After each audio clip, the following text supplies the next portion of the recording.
I probably should have actually started with asking you to give us an overview of Mynth. I totally forgot to go ahead and do that. So I'll give you the opportunity now because, again, Mynth is going to be more than just MyUSD. So feel free to go ahead and just kind of talk about the roadmap, anything that you guys are working on. I see you guys are working on getting adoption with different networks. There's also the mention of liquid staking.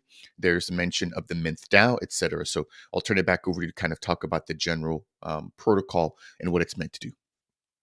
Yeah, that's a good point. So we can circle back a little bit. So my interest, one of my primary interests in crypto has been around synthetic assets. And so when I think of synthetic assets, I think back to the cryptos kitties craze, where at the time it was such a simple idea, but not many people really grasped what that actually represented. Because when I saw crypto kitties, it kind of just clicked in my mind, like we have this token that's non-fungible and it can represent something. And at the time, it was just a game. But then I was thinking through, it can represent something in the real world. It can represent a piece of real estate, a title deed, or even a legal document.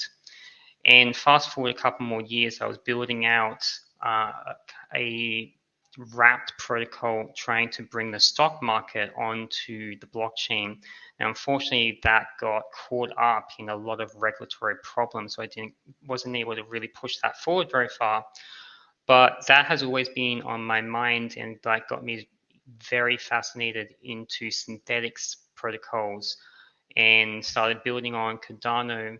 And when we had the first wave of synthetic assets actually available on Cardano, these assets are cool, but they don't have real world functionality. So if you think of the case of IUSD, IBTC, even JED, and some of the other tokens introduced by protocols in Cardano ecosystem, they're all cool to use within Cardano, but you can't make a payment with a token such as IUSD.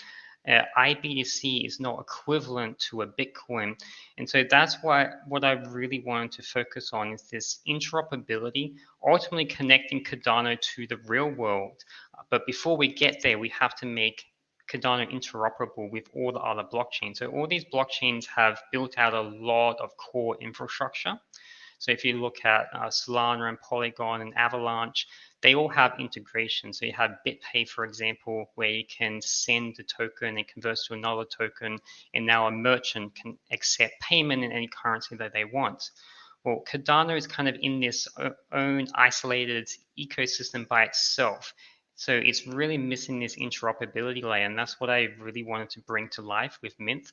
So long term, the vision that I have for Mynth is to allow Cardano to be this secure, decentralized layer that has all the security and decentralization benefits, but then connect with the other blockchains. So Solana has a lot of popularity for sending micropayments because it's very, very cheap and it's very fast. So if you want to send $1, that's very feasible on Solana. But you might not want to store your life savings on Solana, right?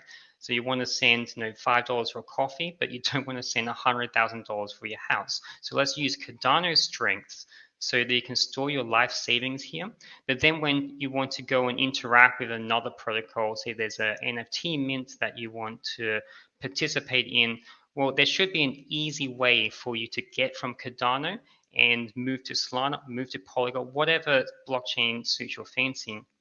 And then also the other aspect of that is like there's all this liquidity locked up in other blockchains, and there's no easy way for it to come into the Cardano ecosystem. So the current path at the moment is to go through centralized exchanges, and that comes with KYC and documentation and barriers, and really we want to equalize the playing field here. The whole benefit of synthetic assets is that you don't have to go through a brokerage, you don't have to go and sign up and give away your whole identity. So we want this decentralization layer that we can build on top of Cardano that allows you to just move your tokens around and store them and use them wherever you want. So that's kind of the grand vision, is Mynth being this interoperability layer that has its core security backed by Cardano layer 1.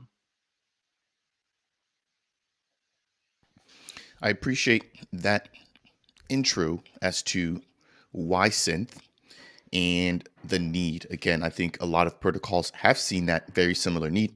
Of course, Indigo being one of the first to market when it comes to the synthetic space. And then also now with the expectation of another protocol, which you mentioned, which is butane. As you mentioned,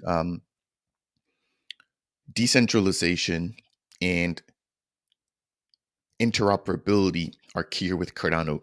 We're doing extremely well with decentralization, but the problem is that interoperability, which it seems like is going to be your focus.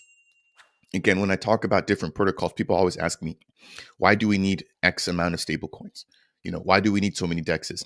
Again, what I found is that it's like car manufacturers, right? You might like a Toyota, I might like Ford, whatever other brand name.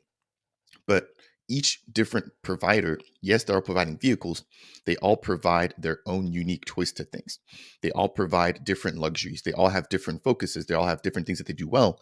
And they all have certain areas that they may not necessarily be focusing on. So I kind of like to use that to equate to the stablecoin space, the DEX space, etc.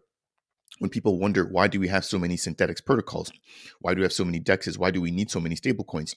It's that every single one focuses on different things. And it sounds like the core focus of Mynth is going to be the cross-chain interoperability.